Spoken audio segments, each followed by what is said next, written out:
Hi, this is Nancy L.T. Hamilton, and today we're going to talk about patinas, but only the chemical kind of patinas. And one of the most popular, commonly used kind is liver sulfur. And this is a potash product. Let's see what's it exactly called. Sulfurated potash.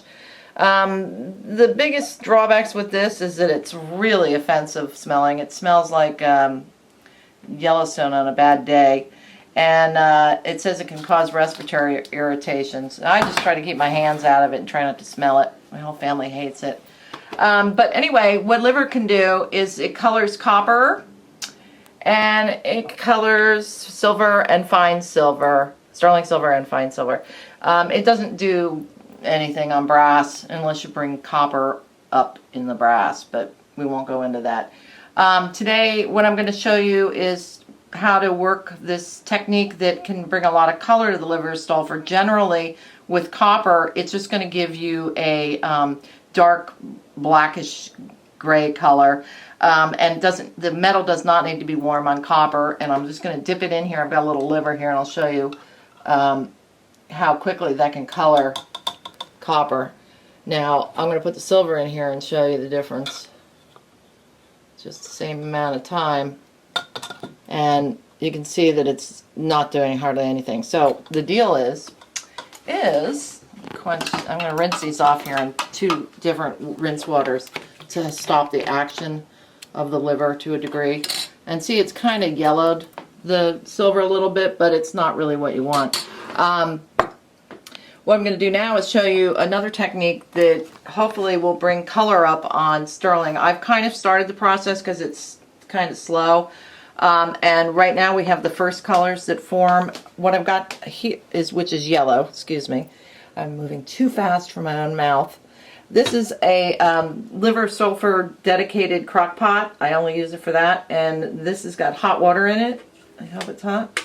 And then I've got my little liver sulfur here and my little tweezers.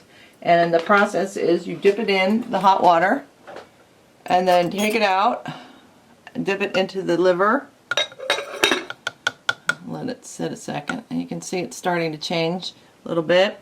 And then I'm going to do the rinse 1 and 2, and I can say, okay, I'm going to keep it at this gold at this point, or I can dip it in to try to get some more colors out of it. Now this is a random thing; it doesn't always work.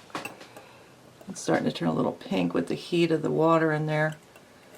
Even though you think you got these things rinsed off, you really don't. You have to actually put them in baking soda and water to really neutralize this stuff.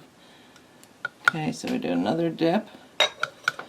It's a little slow process because you're just slightly heating this up, and then you're quenching, and then you're rinsing, and then you're heating it up. But you can get some remarkable colors with this method. The problem with the colors is it doesn't last as long.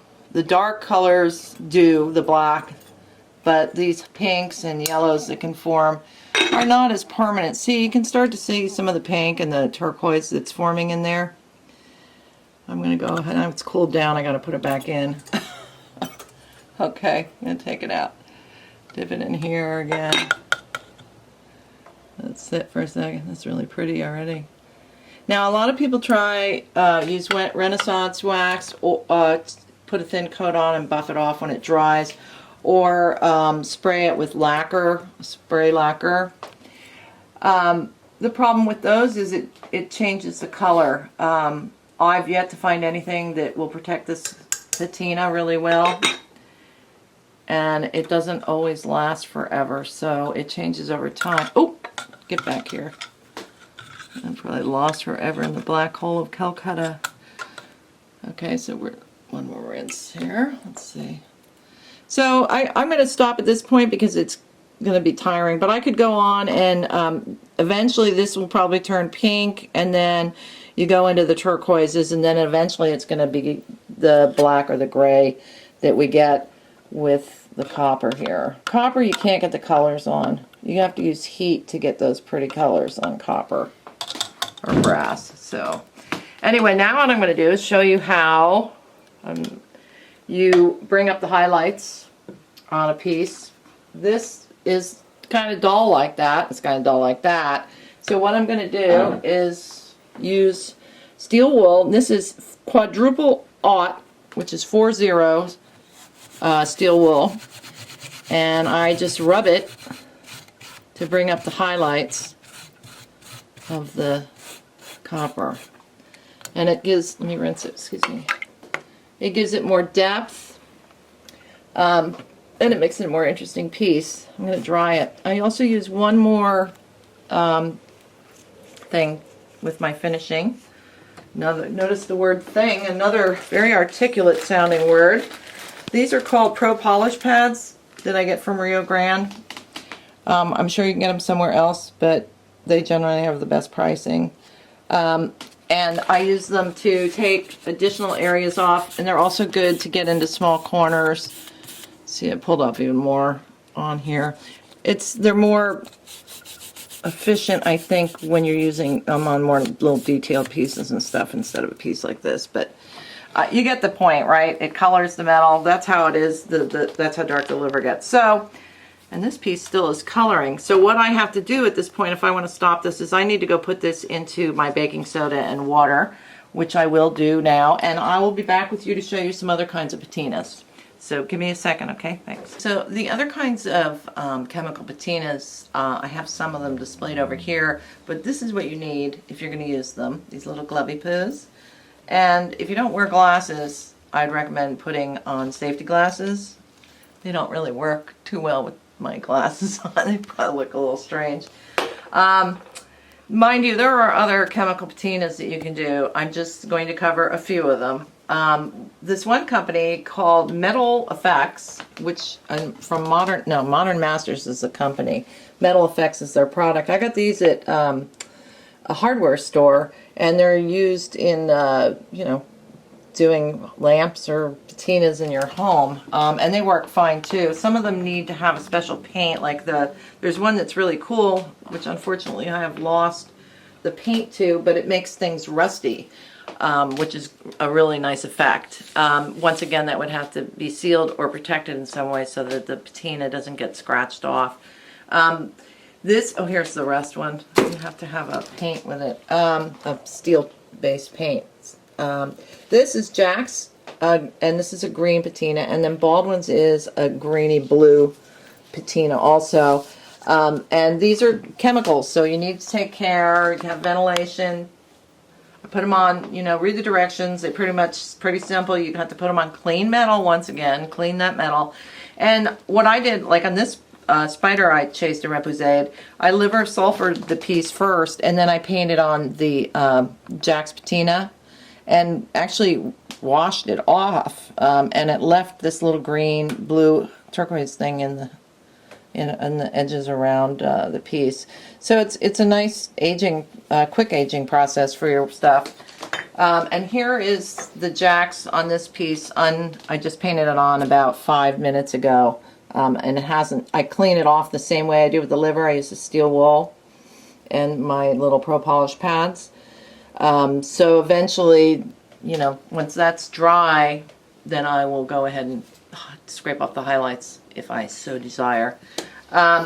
This is a leaf, is another Chaser Repoussade leaf, but this is done with a heat patina, which we will talk about at another time. I just wanted to get your interest piqued.